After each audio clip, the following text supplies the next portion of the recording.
Ladies and gentlemen, welcome to the Serious Effects Podcast. I'm your host, Andrew Kramer, and you, my friend, have come to the right place. Now, I know it's called the Serious Effects Podcast, but don't worry, it's actually pretty relaxed. It's the effects that are serious. Now, we don't have violent cartoons or even grammar tips. In fact, I spelled grammar wrong in this script, but what we don't have, we make up for with unnecessary side comments and long introductions. So sit back, relax, and enjoy the Serious Effects Podcast. Now then, in today's tutorial, we're going to be making a cool looking title graphic like you see here. And we have some 3D layers and some particles and a bunch of fun stuff. Okay, so let's go ahead and get started. I'm going to create a new composition and we'll use the NTSC DV preset and set the duration to 300 frames or about 10 seconds.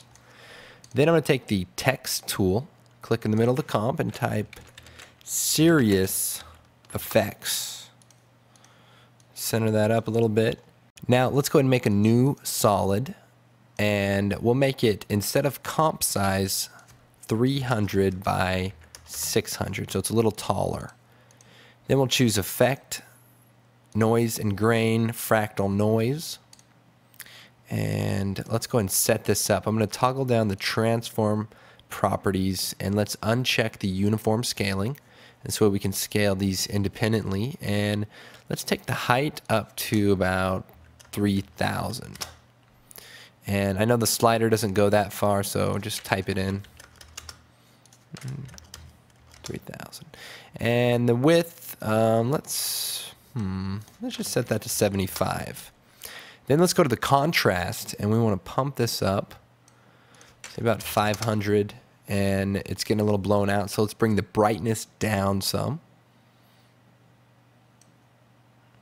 Okay, so this looks pretty good. Now let's go to the beginning of the composition, and let's go down to the evolution option. So the evolution basically creates sort of this animation through the fractal noise.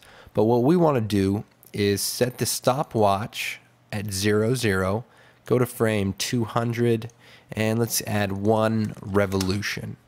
And that way it cycles through one whole time. Next thing we'll do is choose Effect, Distort Bezier Warp. And this is a really, really cool plugin that allows you to distort your image using these Bezier curves. So what we want to do is just start playing with these little handles here and just kind of create a curvy look of sorts.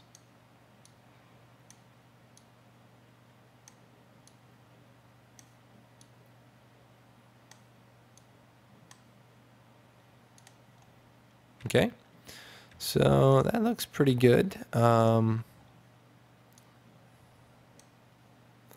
not to squeeze the middle up too much, but you know, just get something that looks streaky. And then we can increase the quality to 10, which just makes it a little smoother in the thinner areas. And let's change the transfer mode of this layer to screen. And it may be hard to see, but just change that to screen. And then we're going to choose Effect, Color Correction, Hue, and Saturation. And instead of adjusting the main controls, check the Colorize box. And we're going to just play around with the hue. And we're going to start with the kind of a blue color. So about 192 degrees or so will give us a nice blue. 199, I guess. And let's increase the saturation. Now let's add a nice glow. So I'm going to choose Effect, Stylize, and Glow. And for this, I just want to increase the radius, maybe about 80 or so.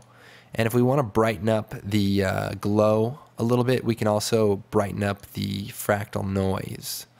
But for now, we'll just go and keep it as it is.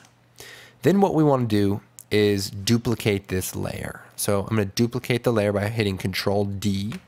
And so now we have 2 of these streaky layers.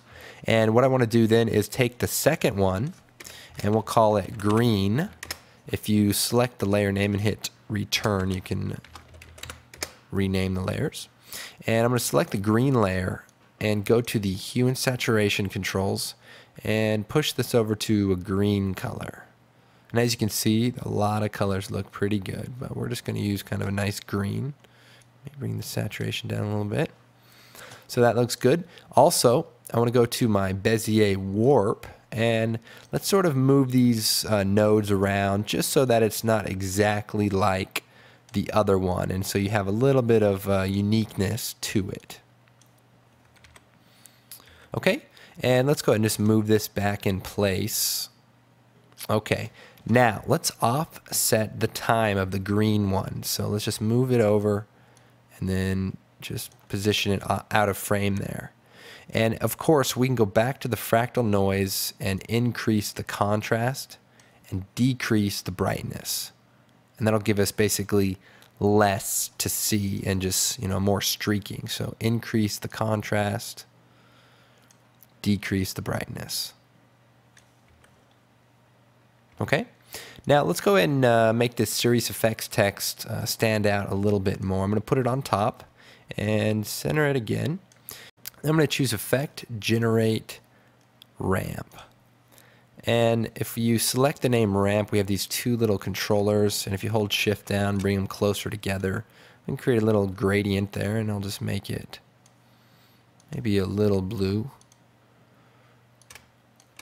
Then let's add a drop shadow, Effect, Perspective, Drop Shadow, and we'll set the distance to 2 and duplicate that again.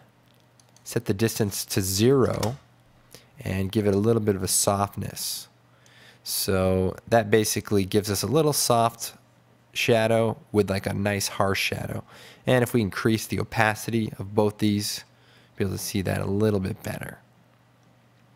So that looks nice. And if we can go back to our ramp, bring our white color up so that we see that a little bit more distinctly.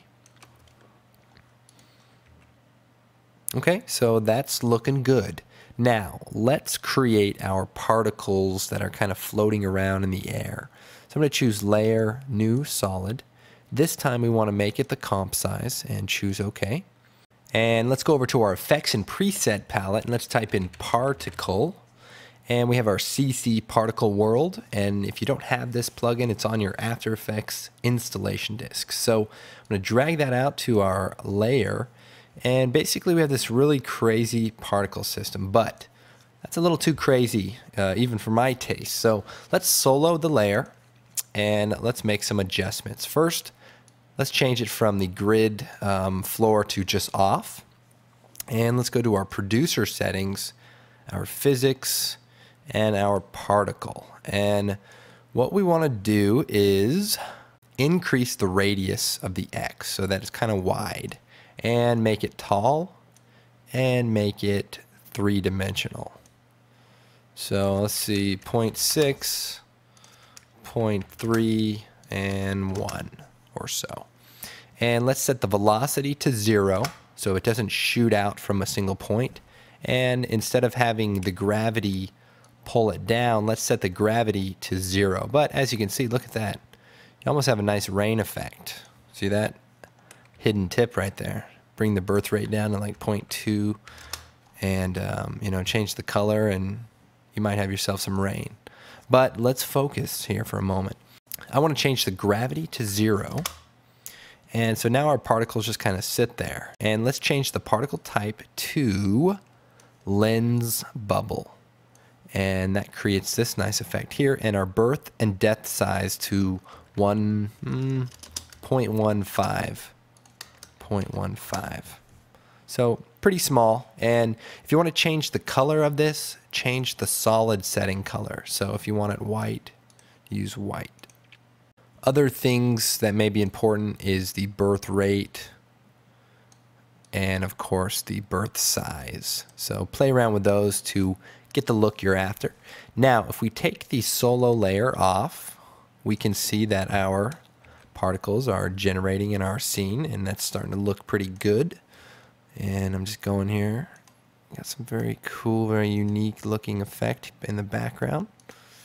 So what we need to do now is change the color of our particles. So I'm going to choose Effect, Color Correction, Hue, and Saturation.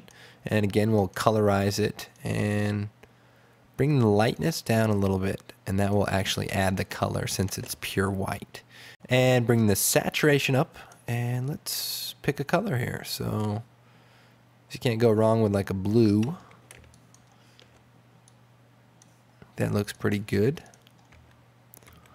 Now, the very cool thing about this particle system is it's 3D camera aware.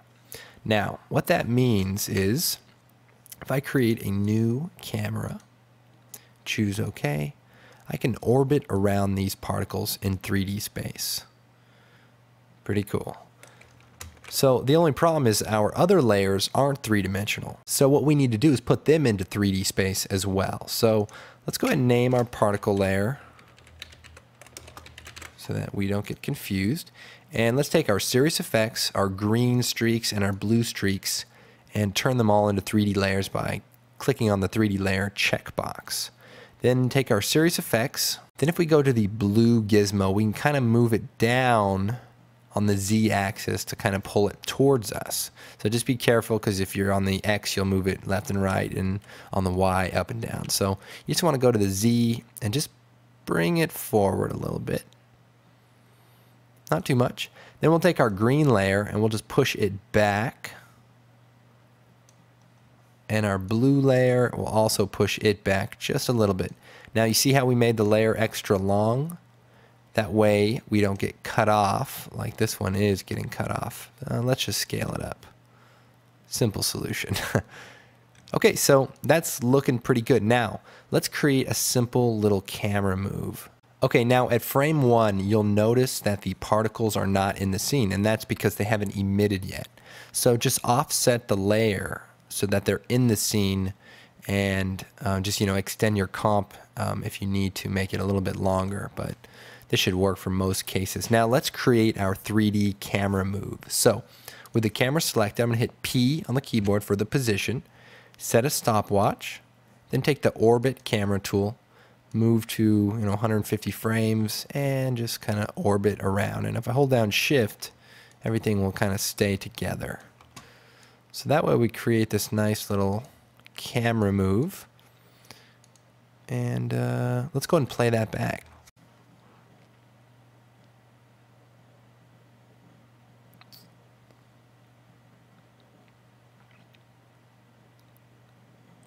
Okay, so it's looking pretty cool. Now, the one other thing I did in the other example was use a new solid that was black, and I just added like a lens flare, the famous lens flare, and just kind of used a color correction, hue and saturation to tint it like a blue again.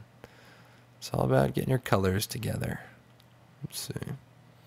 Something like that. And bring the lightness down a little bit.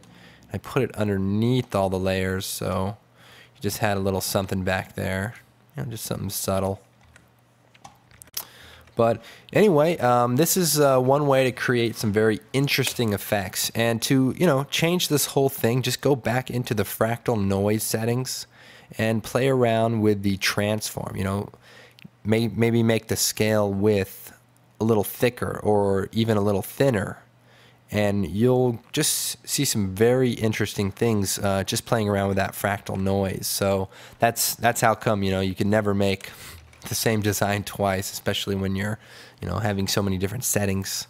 Well, it's about that time for me to say goodbye, but I hope you enjoyed watching the Serious Effects podcast hosted by me, Andrew Kramer, and of course, it could not be possible without the fine folks at creativecow.net.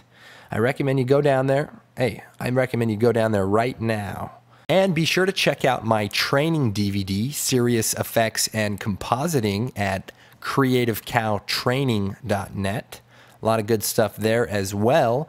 And of course, you can visit my website at www.videocopilot.net. Once again, my name is Andrew Kramer, and this is the Serious Effects Podcast.